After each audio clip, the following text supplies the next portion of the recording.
Bom, então são 16 horas e 36 minutos, dia 2 de junho de 2021. A gente está na última aula, referente, graças a Deus, à 16ª semana das nossas ANPs. A gente está olhando aqui, né, para essa semana e pensando o que é que a gente pode implementar em termos de controle, digamos assim, final das nossas máquinas de indução. Antes de mais nada, eu quero dizer aos senhores que o objetivo da disciplina foi cumprido. A gente viu a maioria dos controles mais comumente associados às nossas duas máquinas CA de interesse no mercado, que são as máquinas síncronas e as máquinas assíncronas, ou conhecidas também como motores de indução.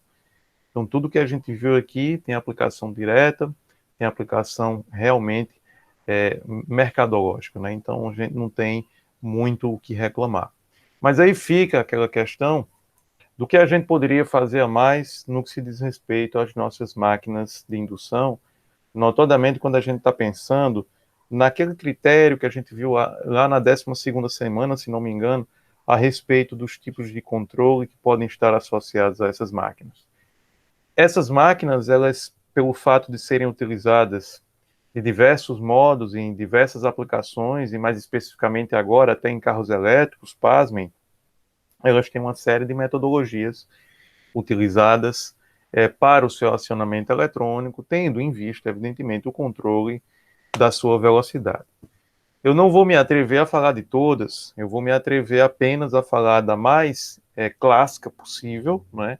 Sem, evidentemente, esgotar o tema, fique bem claro aqui, que é justamente o controle orientado pelo campo, que não é algo estranho, a gente já viu isso aplicado lá para as nossas máquinas síncronas. Então, vamos começar essa discussão aqui, literalmente, do nosso primeiro mote inicial. Se a gente está pensando no controle orientado pelo campo aplicado nos motores de indução trifásico, nos MITs, o que é que a gente tem que pensar num primeiro momento? É claro que a gente tem que pensar num primeiro momento justamente no modelo associado desse tipo de máquina. Convém que a gente relembre que essas máquinas, assim como as máquinas síncronas, elas têm dois elementos ou dois circuitos principais, que são os circuitos do campo, que é justamente o circuito estabelecido lá no nosso rotor também, né? Só que com a peculiaridade, como a gente está vendo aqui na equação número 2, é que não haverá tensão útil nesse rolamento de campo, porque esse campo, como está no rotor, esse rotor geralmente é curto-circuitado, ou se é de barras, ou se é de rotor bobinado, não importa, mas o rotor é curto-circuitado, então a tensão útil aí é zero. E temos também o nosso enrolamento estatórico, né? O nosso enrolamento estatórico, eu esqueci aqui, pessoal, de compartilhar a tela. Era isso que eu ia perguntar, professor. Esqueci de compartilhar a tela, vamos dar uma rebobinada aqui, foi mal. Espera aí, gente. Valeu, Matheus. Então vou Falando na compartilhar. equação 2, eu, caramba. Pois é, equação 2 está na cabeça dele e não está aqui, né? Então não vale nada. Desculpem, gente, falha minha. Agora sim. Pronto, beleza. Então, como eu estava falando, vamos dar um reset aqui. A gente vai falar um pouquinho do controle orientado pelo campo, só que aplicado agora nas nossas máquinas de indução trifásicas, né, os nossos MITs. Para aplicar esse controle, tal como a gente viu lá nas máquinas síncronas, a gente evidentemente tem que pensar no modelo dessa nossa máquina aqui. Então a gente pensa nesse modelo, estratificando esse modelo para os dois enrolamentos, quer dizer, para os dois setores de circuito principais dessa nossa máquina. É justamente o circuito localizado lá na nossa armadura, que é justamente o circuito estatórico. Então, a gente tem que a tensão estatórica, pensando assim na sua forma dinâmica, vai ser diretamente proporcional à queda de tensão em cima das resistências internas do nosso estator, evidentemente, a resistência existe, mas a variação de fluxo que existe lá no nosso estator. Eu condensei aqui, por exemplo, essa nossa equação 1 e a equação número 2, para não ficar escrevendo as três equações referentes às três fases do estator e mais três equações referentes às três fases do rotor, para não ficar aqui 6 equações. No rotor, como eu estava dizendo, é uma peculiaridade desse rotor, já que a gente está trabalhando com a máquina assíncrona, que a tensão útil nele seja zero, porque ele está curto-circuitado, seja ele constituído de barras ou bobinas mesmo, mas a tensão útil é zero, como a gente está vendo aqui na equação número 2.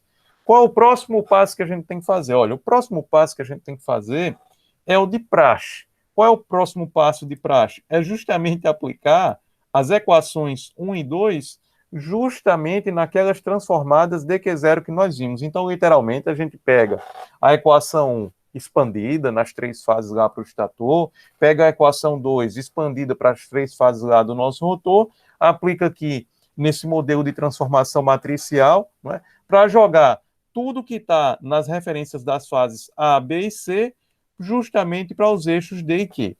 Quando a gente faz isso, pessoal, aí a gente ganha de bandeja algumas equações relacionadas ao nosso estator e ao nosso rotor. Quando a gente pensa no nosso estator, repare as equações 4 e 5, elas são literalmente idênticas àquelas que nós vimos lá para a nossa máquina síncrona. Claro, é uma máquina CA.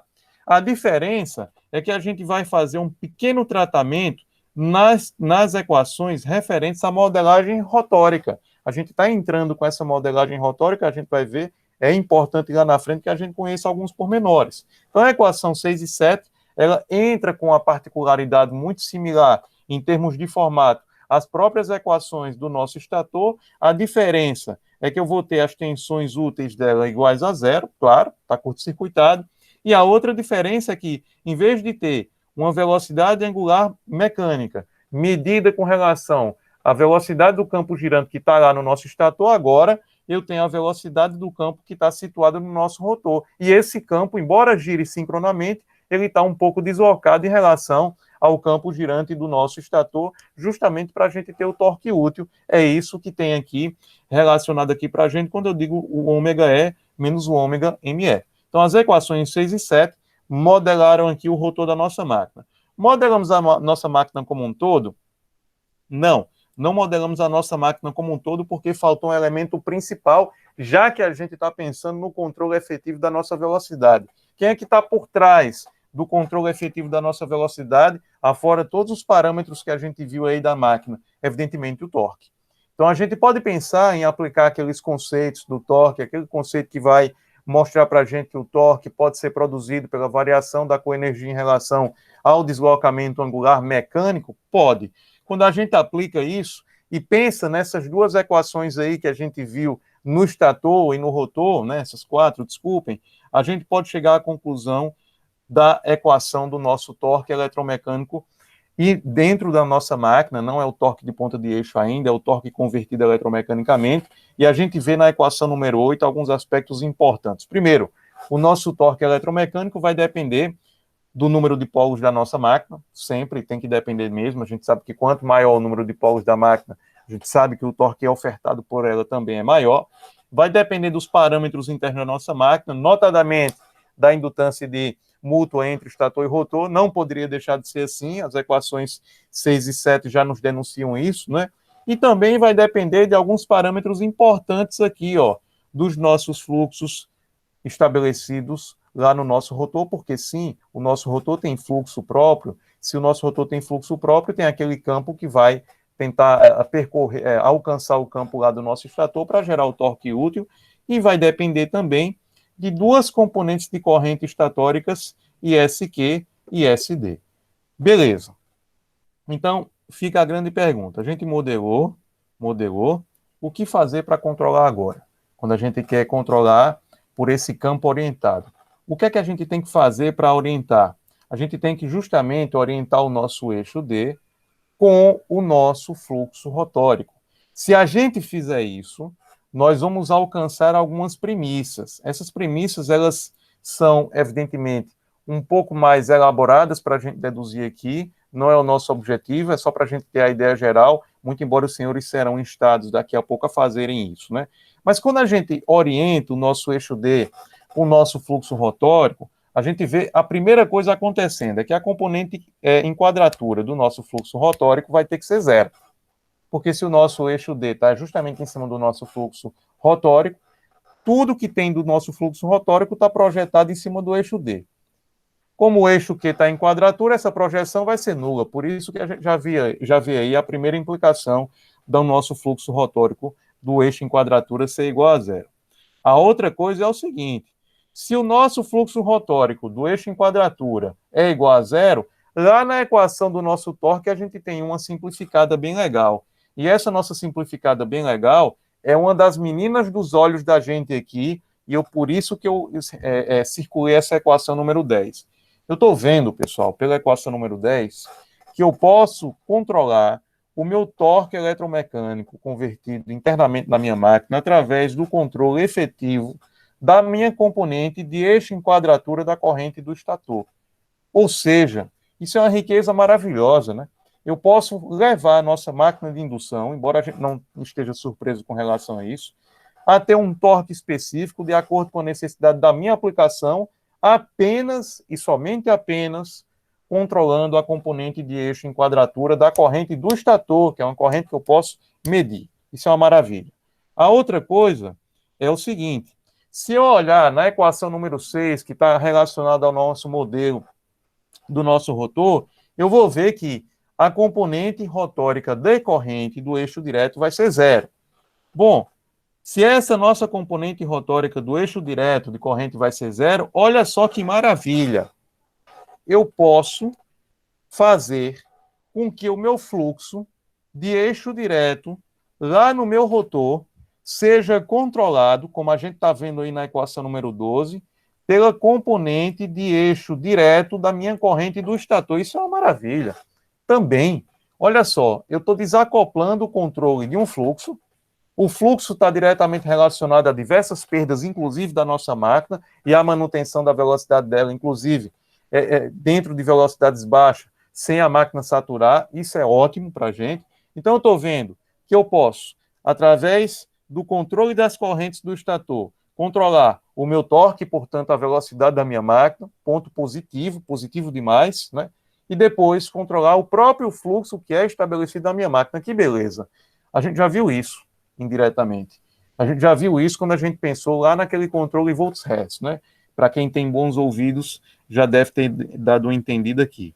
E veja só, eu também posso estabelecer o meu fluxo lá no meu estator, sim, o fluxo que é estabelecido pelo campo girante do estator, através da mesma componente de eixo direto da minha corrente estatórica. Essas duas equações aqui, as equações 12 e 13, elas são bilaterais, ou seja, elas se comunicam uma com as outras.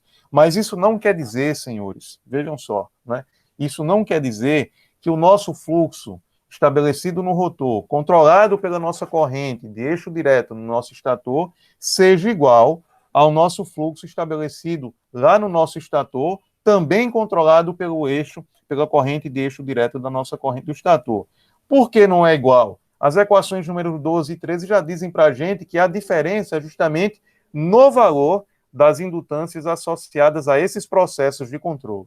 Enquanto que no controle do nosso fluxo de eixo direto lá no nosso rotor, eu vou depender da indutância mútua entre o estator e o rotor, lá no nosso estator eu só vou depender da própria indutância própria do nosso estator. E isso é muito bom para a gente. No regime permanente, a gente já sabe o seguinte, que essa nossa equação aqui, número 12, né, pelo fato da própria característica aqui da nossa indutância, ela não vai permitir que que os dois fluxos sejam exatamente iguais. O nosso fluxo aí estabelecido no nosso rotor pode ser, inclusive, ligeiramente superior ao nosso fluxo estabelecido lá no nosso estator. Bom, aí vem a grande questão. Para que eu alinhe esse meu eixo em cima justamente do nosso fluxo rotórico, já que eu não tenho acesso a nada lá no nosso rotor, fica a grande questão. Como é que eu vou fazer isso?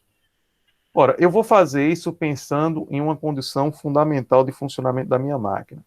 E que condição é essa? É que o fluxo estabelecido do nosso rotor, ele gira na mesma velocidade do fluxo estabelecido no nosso estator. Porém, quando eu penso em regime permanente, esse nosso fluxo do rotor está deslocado, angularmente falando, em relação ao fluxo do nosso estator. Os dois fluxos, rotor e estator, eles giram na mesma velocidade do campo girante síncrono. O fluxo do estator, no regime permanente, gira nessa velocidade, o fluxo do rotor também, em regime permanente, gira nessa velocidade. Porém, eu tenho um probleminha aqui. Qual é o probleminha? Eu estou lidando com a máquina de indução. Se eu estou lidando com a máquina de indução, a velocidade que eu estou medindo na ponta de eixo não é igual à velocidade do campo girante lá do nosso estator. Não é.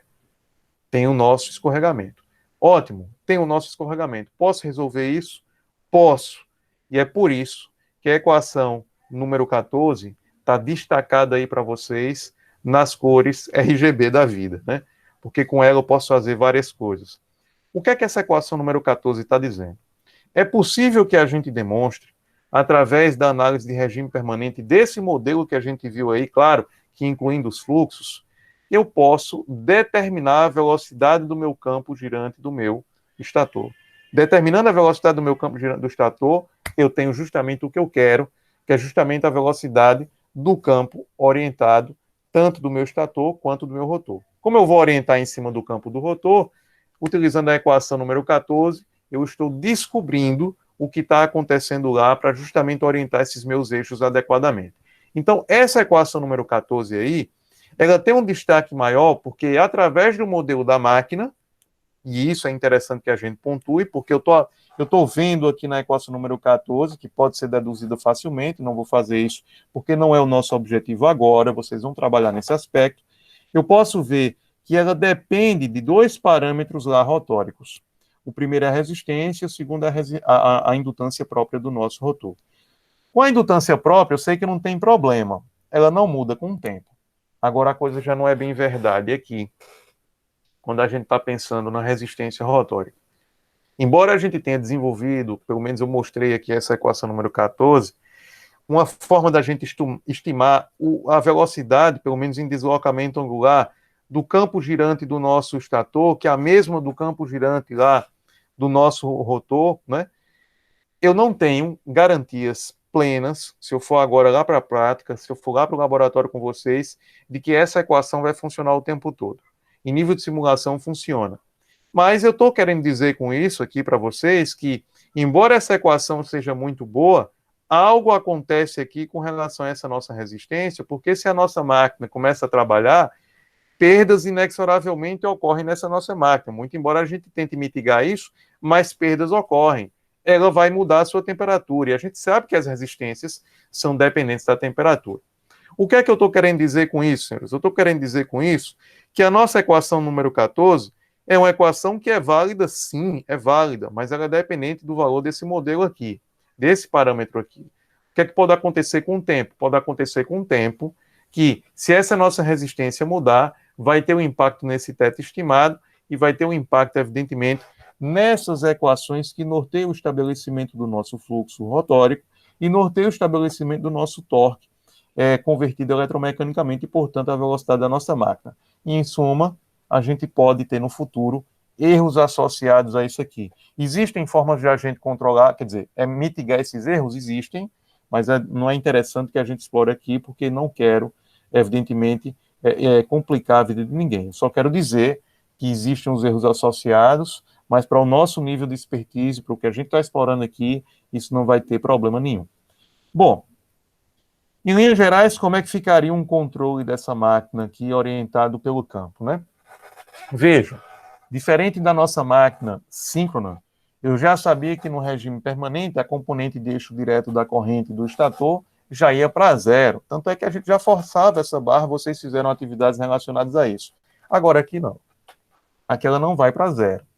Aqui eu preciso de uma espécie de controle auxiliar, justamente para controlar a nossa componente de eixo direto da nossa corrente do estator, e a componente de eixo em quadratura também vai ser controlada via o controle do torque eletromecânico convertido internamente da nossa máquina, e é ela que vai gerar, evidentemente, o desenvolvimento em termos de resposta de velocidade da nossa máquina. A forma do controle é muito similar ao que a gente havia visto anteriormente. A diferença é que a gente vai ter que estimar, sim, ainda aquele nosso θ, temos que estimar o θ estatórico, o θ do campo girante do nosso estator, que é o mesmo do fluxo rotórico, né? Por isso que a gente estima, para poder fazer as nossas transformadas aqui de Q. Né? O nosso controle de velocidade é o mesmo, esse controle de velocidade, tal como fora lá na nossa máquina síncrona, é também aqui.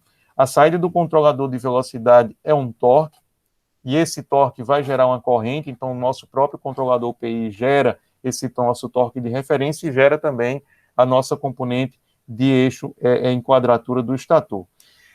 Bom, eu queria que vocês reparassem uma coisa. Eu queria que vocês vissem que é muito similar o controle que a gente fez lá na nossa máquina síncrona em relação à nossa máquina assíncrona. A diferença é que eu vou ter dois controladores aqui distintos. Um para o nosso eixo direto e o outro para o nosso eixo em quadratura. O controle de eixo direto, ele vai demandar, de eixo direto da componente de corrente lá do eixo direto.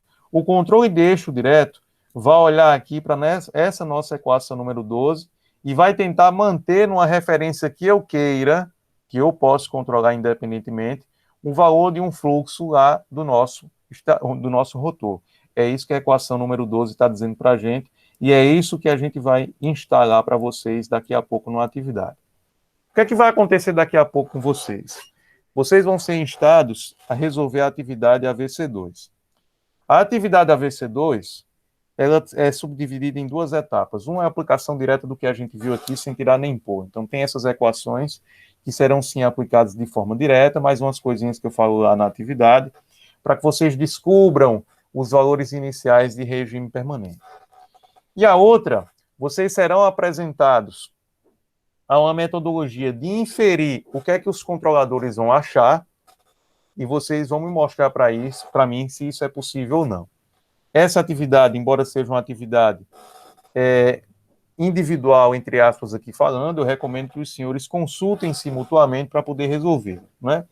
Mas a boa notícia é o seguinte, a boa notícia é que o desempenho de todos, como eu disse a vocês, o nosso objetivo já foi atingido. O que a gente está fazendo aqui é cumprindo, graças a Deus, a formalidade do nosso plano instrucional, e no nosso plano instrucional, para esta semana, temos a AVC2. Só que a AVC2, de acordo com os pontos que vocês já obtiveram lá, ela não vai influenciar na progressão de vocês dentro dessa disciplina. Porém, eu recomendo que vocês façam pelo seguinte, pessoal, porque é um conhecimento adicional, é um conhecimento muito útil, e é um conhecimento para quem quiser inovar, empreender, muito importante. Vocês vão ver isso lá no futuro. Bom, eu não vou mostrar aqui o controle de velocidade funcionando, porque eu queria que vocês me mostrassem como é que é, primeiro, a saída desses nossos controladores, tal como eu vou instalar para vocês não estarão sozinhos, e depois, para quem quiser, depois de realizar essa VC2, cujo prazo de entrega, como sempre, é no sábado, né? Aí eu mando para vocês individualmente, certo? Vocês não serão instados a apresentar isso. Tá joia, pessoal? Tem alguma dúvida antes da gente fazer as considerações finais da disciplina? Algum comentário? Nenhum, pessoal? Acredito que ficou compreendido, professor. Compreendido? Beleza. Então, eu tenho um comentário. Eu agradeço aqui a presença de todos. Para mim foi uma honra ter estado com vocês nesse caminhar, nesse tópico especial aqui. Eu espero que vocês tenham tido o retorno almejado, pretendido. Eu sei que eu ainda estou aprendendo a minha escalada de professor, sou um professor muito novo ainda na nossa casa, né, no nosso IF, então peço aí desculpas por qualquer tipo de contratempo que eu tenha causado aí a vocês, mas é isso, estou aqui tentando evoluir, estou aqui tentando dar o meu melhor, peço a vocês que realizem como despedida a nossa AVC2, né, e é isso, pessoal. Estou à disposição. Sempre que vocês quiserem conversar comigo a respeito de qualquer coisa que eu possa responder tecnicamente, estou aí à disposição de vocês. É uma honra estar do lado de vocês aí nessa jornada rumo à diplomação de engenharia. É uma honra servir vocês. Ok? Então, Agradeço pelo seu empenho também. E por ter passado, né, todo o seu conhecimento, assim, pelo menos uma parte, né, da melhor maneira possível.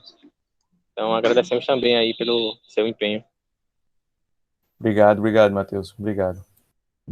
E, professor, quando terminar a aula, se eu puder, a gente queria fazer algumas considerações. Sim, sem problema. Fica à vontade. Posso encerrar, então? Vou parando aqui a nossa apresentação. A nossa atividade vai ser lançada amanhã, cedinho, certo? Não vai ser lançada hoje, eu quero que vocês digiram isso, revejam a nossa aula de hoje, né? Que foi a última, e aí vocês vão ter um pouco mais de expertise para amanhã tratar com mais carinho, com mais zelo nessa atividade. Valeu, pessoal. Fiquem com Deus.